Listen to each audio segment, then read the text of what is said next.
if you're lucky enough to be designing an assortment of action figures, you want them to appeal to a wide variety of buyers. And you do this by changing colors, changing silhouettes, and also as part of a full planogram, having different assortments of figures at different price points, which lets you survive at retail.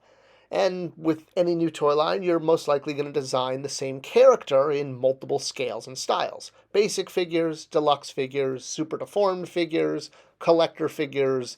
And for that deluxe segment, which is usually the slightly higher price point compared to your basic, there tends to be sort of, well, I guess, 3 or 4 major buckets that these figures fall into. First off, there's the feature-based figure, where you might squeeze the legs or press a trigger. The second is the increased accessory figure, where you might get things like alternate heads, hands, or in the case of this specific Star Wars Episode 7 deluxe assortment, snap-on armor or slip-on armor. I don't know, whatever it is, it's armor.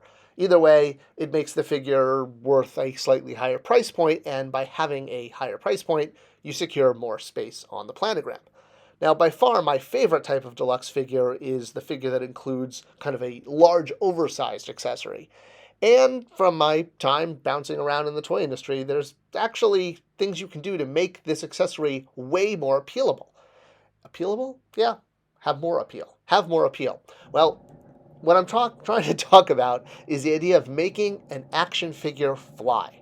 All right, I mean, obviously there's some action figures that inherently can just fly by themselves, like Iron Man or Superman, etc. Well, I guess Iron Man needs his armor. But the idea of a toy being able to fly through the air, I mean, in the imagination, it doesn't have to physically do it, it has a strong appeal to children because of the way that they occupy space. And I mean, obviously, yeah, we all occupy space in, matter and time. But for children, you're the bottom of well, not the bottom of the barrel, but, of the, the food chain, if you will, or as far as responsibility chain, with parents and teachers being the ones who get to tell you what to do. Now, while kids are constantly being told what to do, they can see space around them. And unlike, Khan, they understand fourth dimensional thinking, where you can move up, down, back, and forth. Well, maybe not through time. It's why Buzz Lightyear had to be specifically called not a flying toy, because when kids see a flying toy, there's an appeal. Now, toys can fly in several ways. It can come with an object or something that lets the character fly on it, like a broom in Harry Potter. The character can have wings, be insectoid-like. Usually tends to be something that's organic, but they could be mechanical. I guess when you get to mechanical wings, you're overlapping a little bit with the idea of a jetpack, like a character that can fly around like the Rocketeer or Stratos, versus someone like Superman who has the innate ability to fly. And then, of course, kind of the final category is characters that can ride around on animals that can fly, very different from vehicles. This is because flying animals with wings tends to be a lot stronger in the girl category. It's not to say you can't have animals with wings in boys categories, action figures versus doll play, but with few exceptions, winged animals tend to be much more of a girl-skewing toy for, just factually. All right, so what about making a boy's toy fly? If you can't give it a horse with wings, a jetpack is the next best thing, right? Very much so. Whether you're dealing with a jetpack or call it, a personal plane that's associated with you as a character versus, like a giant capital ship. When you have that, again, whether it's a small hovering bike or a full plane, if it's something that's associated with the character, it makes them so much more appealable. Again, have so much more appeal to kids. Boy, I got to work on that. And again, it's because of kids in space. Kids are behind fences, but they can look, and when they look into the sky, it's unlimited. Sure, a classroom might have 4 walls, but once you get outside recess, sure, you could see to the end of the street, but if you look up, you almost get an unlimited view. It's the area of the world, of reality, that has the most unlimited appeal for children. And that's why action figures, toys that have the ability to fly, have so much more appeal, because kids are constantly seeing this space around them as something that exists that they'd like to be part of. Now, I went through different ways characters can fly, but if they have a personal flyer that's associated with them, you're really golden. Hawkeye, not so much. He can be sold without his personal flyer. But there's other characters, whether hero or villain, and Green Goblin is a great one. I mean, good luck trying to sell a Green Goblin toy and not include his flyer, jet ski thing. It has a technical term.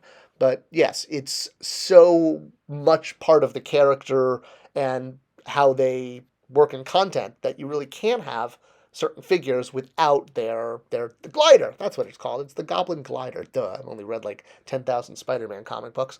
Okay, so yes. Now, another example, Silver Surfer.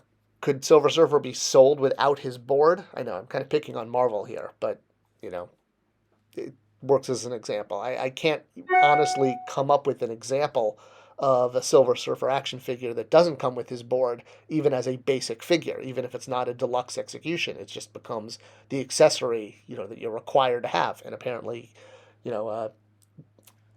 every incarnation that's ever been done of Silver Surfer has a surfboard.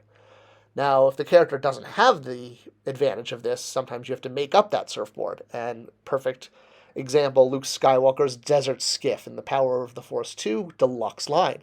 Perfect example of a deluxe figure where a basic figure now has a personal flyer. And this works across almost any brand. Sure, a character can have wings or can have the innate ability to fly, but going inside of a device, whether it's a surfboard or a flying saucer or a miniature version of a spaceship, whatever it is, being able to fly with the advent of technology versus organic components like, again, wings, or Superman can fly, I guess, if you will, organically. The reason for this is because the way kids see the world. They understand what it's like to get into a vehicle, whether it's a plane, a car, or a lawnmower. They can go from not moving to immediately moving. And that's the appeal of a flying vehicle. Sure, kids absolutely fantasize about being animals and having animal-like abilities, the ability to hop like a frog or fight like a ninja turtle or fly like a bee. But it's way more, natural to conceive of just getting on a vehicle and that vehicle having the ability to fly. Because otherwise you have to become a bee or grow wings or come from a foreign, planet like Krypton. With a jetpack or flying sled, jet sled, however you want to call it, goblin glider, they're basically all the same thing. It's a deluxe accessory that makes the action figure gain the ability to fly. And by far, this is the strongest possible deluxe accessory you can add because the direct appeal to kids about being able to escape into the air, into the stratosphere, into the firmament, if you will. So there's a lot of choices when packing an action figure with a deluxe accessory to hit that needed price point. And common choices are often, giant laser guns, giant, cannons.